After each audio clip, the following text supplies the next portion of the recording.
Today, we're diving into a government data release that was supposed to bring justice, but instead, it unleashed an absolute privacy nightmare. We're going to explore how a really well-intentioned push for transparency completely backfired, and the consequences, well, they were devastating. Let's get into it.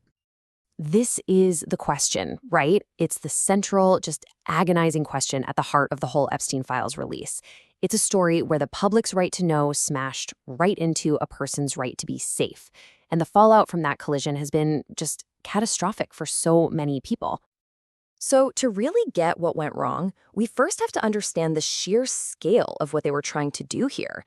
I mean, this was not just another document dump. This was designed to be a landmark moment for government transparency. Okay, so it all kicked off with something called the Epstein Files Transparency Act. This law was passed back in November 2025, and it was a direct response to huge public demand for accountability. It basically ordered the Department of Justice to release pretty much everything it had on the investigations into Jeffrey Epstein and Ghislaine Maxwell. We're talking emails, interview notes, financial records, the whole unvarnished story. And the scale of this was just mind-boggling.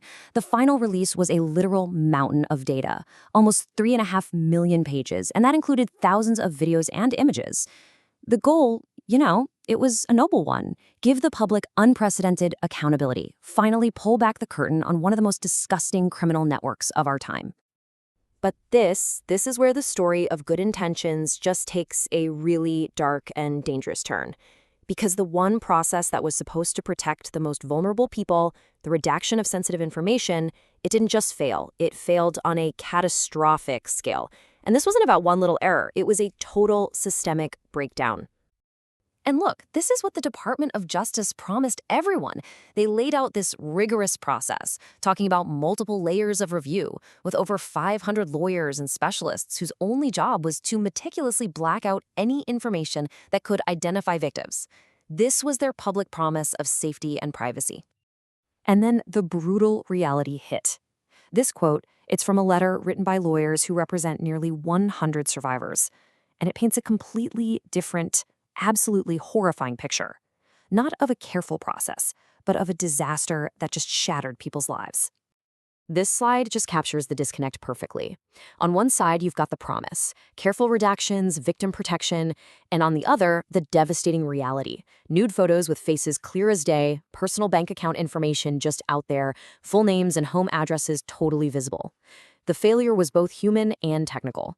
I mean, in some cases, the redactions were so flimsy, it was just a black box layered over text in a PDF that you could remove it with a simple copy-paste. It's unbelievable. Now, later on, the DOJ claimed that the errors only affected 0.1% of the released pages. But you have to remember, when you're dealing with 3.5 million documents, 0.1% is not some tiny rounding error. That's over 3,000 pages that could contain life-destroying, deeply sensitive information. The point here is that even a tiny percentage of failure on a project this massive has immense, devastating human consequences. And believe me, those consequences were not abstract. For the survivors, this wasn't just some data breach. It was a profound personal violation. And for many, it was a terrifying one that just ripped open old wounds. These are the heartbreaking words of Anuska DeGiorgio. She was one of the brave survivors who testified against Ghislaine Maxwell. Among the leaked documents was a photo from her driver's license and her confidential notes from meeting with prosecutors. I mean, just imagine. Deeply personal details she shared in what she thought was a safe, protected space, now just broadcast to the entire world. And her story is just one of so many. One woman started getting death threats after her banking info was leaked. Another survivor found her full name completely unredacted over 100 times. It wasn't even just victims. An unrelated jail worker's social security number was exposed in a random interview transcript. The harm was just widespread, it was indiscriminate, and it was deeply personal. And it's so important to understand that victim privacy isn't just, a nice thing to do. It is a right. The Federal Crime Victims' Rights Act explicitly guarantees it. So this wasn't just a mistake or a PR blunder. Legal experts are arguing it was a direct violation of a fundamental right that's written into federal law. So the fallout from this catastrophe has been absolutely immense, but it has started a really critical conversation about the future. The question now is, How do we stop this from ever happening again? Let's take a look at some of the solutions being proposed. So experts are floating a few key legal reforms. First, just strengthening protections for victims. That means mandating automatic redaction of any personally identifiable information in all public court documents, and using tech that actually scrubs the data, not just covers it up. And second, we need to rethink who gets to see what. This could mean creating a tiered access system, where the general public sees heavily redacted files, but maybe journalists or researchers could get more access, but only under super strict confidentiality agreements. Other ideas are targeting the digital world where this data now lives forever. One big one is to hold social media platforms and websites legally responsible for hosting this improperly released court data. And the last point is maybe the trickiest one of all, finally clarifying the privacy rights of public figures.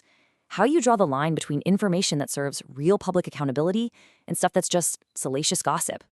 Ultimately, this whole painful, awful episode leaves us with a really profound and, honestly, a deeply unsettling question.